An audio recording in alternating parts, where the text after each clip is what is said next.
মুহূর্ত তোমাকে টাইম দেবো না। চলো তুমি আমার কথা বলার চেষ্টা করো। তুমি আমাকে একটা দিন টাইম দাও, শুধু একটা দিন। তারপর তুমি আমাকে যা বলবে আমি তাই শুনবো। তোমার কথা রাখতে তোমাকে মাত্র একদিন সময় দিলাম। একদিনের পর কিন্তু 1 মিনিট টাইম তোমাকে দেবো না। আমি তাহলে এখন আসছি। ভালো থেকো, সাবধানে থেকো। সুপ্রিয়া,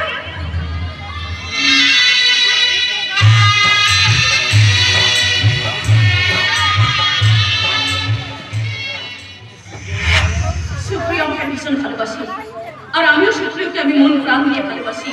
ও আমাকে একদিন সময় দিয়ে গেছে, আর এই একদিনের মধ্যে আমি সারাক্ষণ আমার চিকিৎসা চালিয়ে যাব। কারণ আমাকে যে ওর মুখ থেকে জানতে হবে আসলে ওর নামটা কি।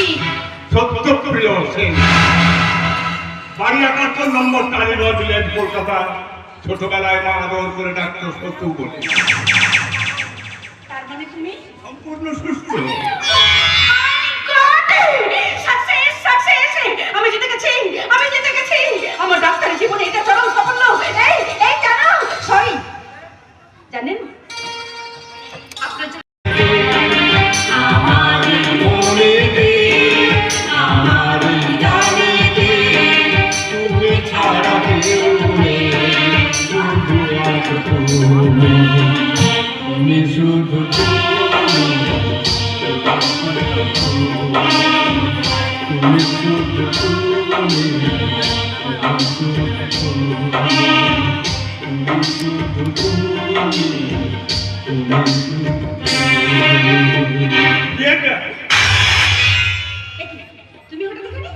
অসময়ে এসে তোমাদের প্রেমের ব্যাঘাত ঘটাবো, এটা তুমি বুঝতে পারোনি, তাই না? এসব কি বলছো তুমি? আমি কিচ্ছু বলছি না, কিচ্ছু বলছি না।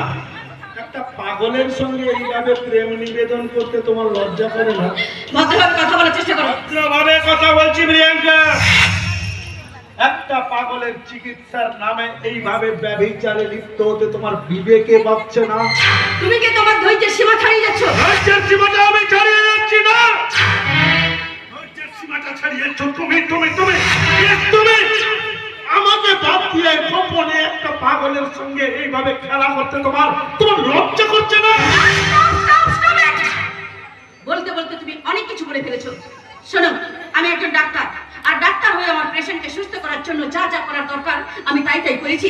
তাতে তোমার যদি খারাপ লাগে আমার কিছু করার নেই।